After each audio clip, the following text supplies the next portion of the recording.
Welcome back to the Data Protection Diaries. Welcome back to the vlog. I am very, very excited today. Not even about today's topic. There's just some things going on which I'm very excited about, and we will tell you all about those soon and in due course. Today, though, I want to talk about something a little bit less exciting, potentially, but I think it's interesting. I want to talk about information governance versus GDPR and data protection. It's not really a versus, it's not really a competition, but it's something that I think we need to highlight, and it's something that comes up a lot. As always, if you find this content useful, if you can't find these videos interesting, please do like this video, subscribe to the channel if you haven't subscribed already, and comment down below as well. All of these things are, as you know, good for the YouTube algorithmic process, and if you can help us reach 1,000 subscribers, that would be insane.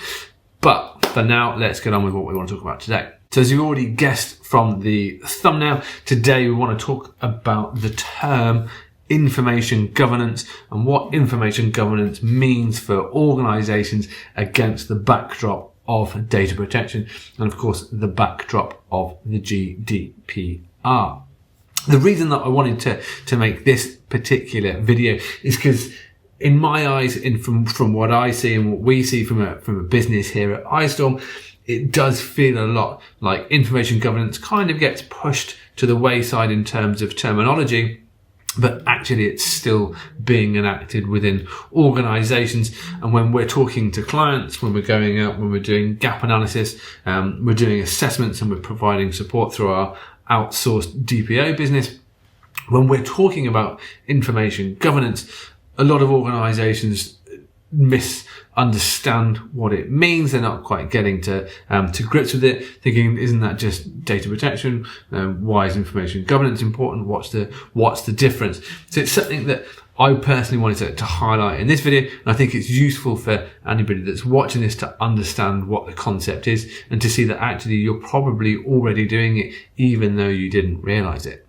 The first thing to obviously call out and make distinct here is that the GDPR, Data Protection Act 2018, and of course the UK GDPR are legal regulatory documents. They are there to provide you with set guidance.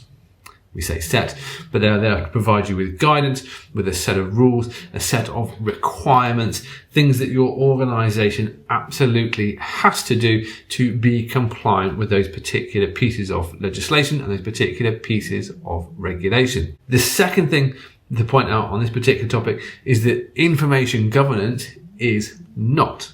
So it is not something that is defined by law. It is not a legal or legislative requirement, but it is the process, the systems, the technologies, and the frameworks that really underpin all of the work that you're going to be doing within your organization when you're looking to become compliant with legislation and regulations such as the Data Protection Act and obviously the GDPR.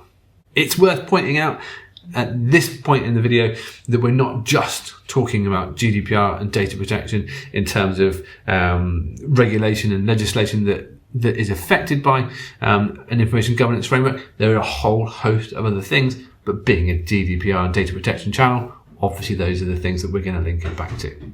Information governance then is essentially the underlying frameworks that sort of pin and encompass most of the things that you do when you are trying to be compliant, or when you are running towards being compliant with the Data Protection Act and the GDPR.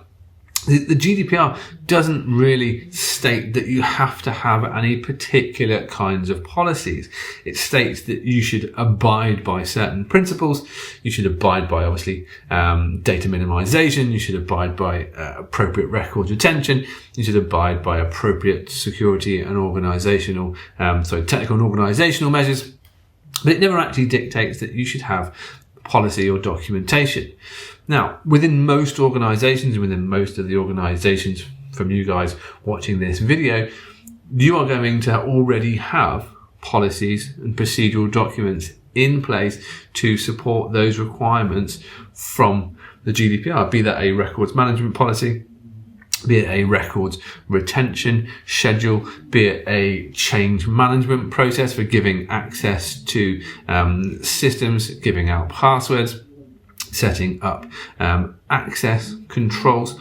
All of those things are going to have some kind of policy behind them.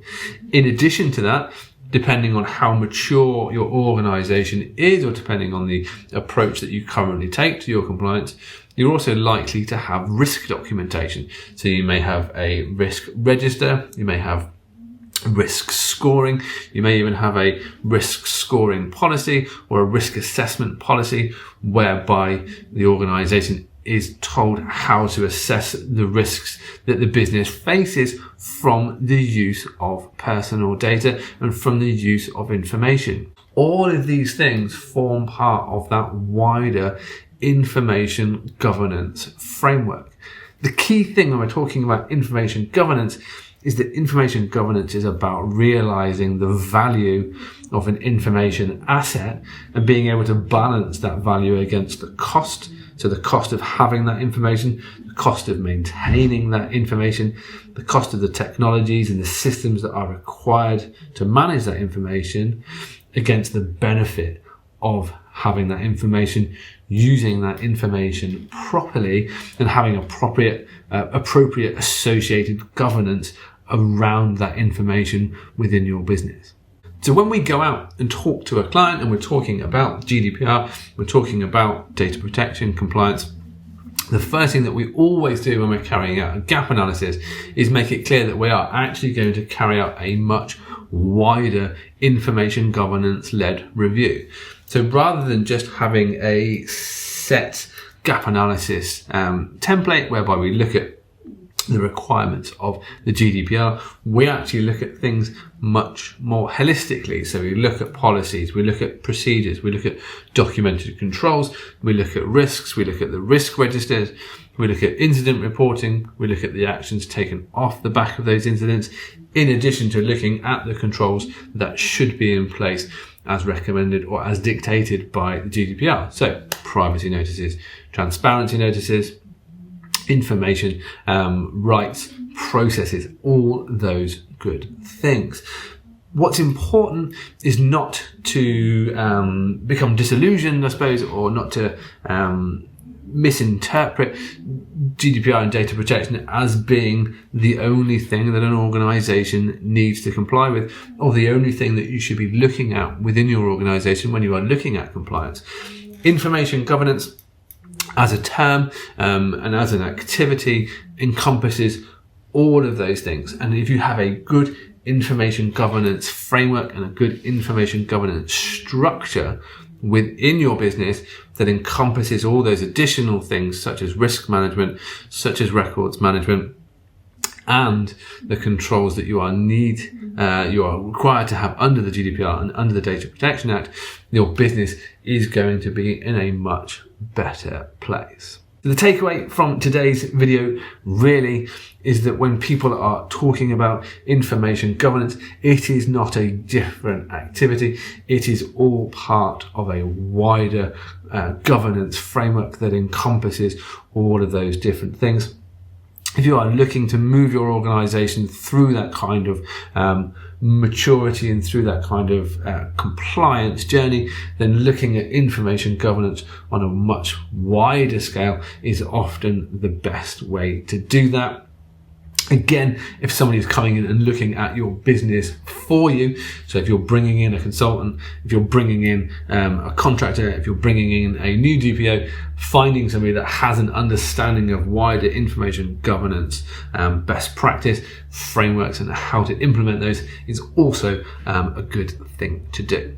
As always, this is a fairly succinct view on the world. There is a lot more that we can talk about in terms of information governance and what that means for businesses. So if you do have any questions, please comment down below.